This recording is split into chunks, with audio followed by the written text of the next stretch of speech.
2012 সালের 11 ফেব্রুয়ারি সাগর রুনি হত্যার পর 30 মে লন্ডনে করা এক সংবাদ সম্মেলনে এটিএন বাংলার চেয়ারম্যান ডক্টর মাহফুজুর রহমান মিথ্যাচার করে ঘটনাটাকে অন্য খাদে প্রবাহিত করার চেষ্টা করেন, যা তীব্র সমালোচনার জন্ম দেয়।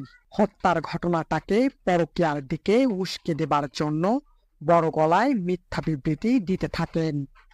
সন্ধ্যা থেকে সকাল 6টা পর্যন্ত ডিউটি ছিল। এমন কি ঘটনা হলো, সবকিছু ফালাই দিয়ে কাজ ফালাই দিয়ে রাত 2টার সময় ভট্ট বাড়িতে আসলো। অফিসে কারো না জানায় আসে, ভট করে সে রাত 2টার সময় বাসায় গেছে। তার মিথ্যাচারের জবাব দেন মাছরাঙা টেলিভিশনের প্রধান বার্তা সম্পাদক রেজানুল হক।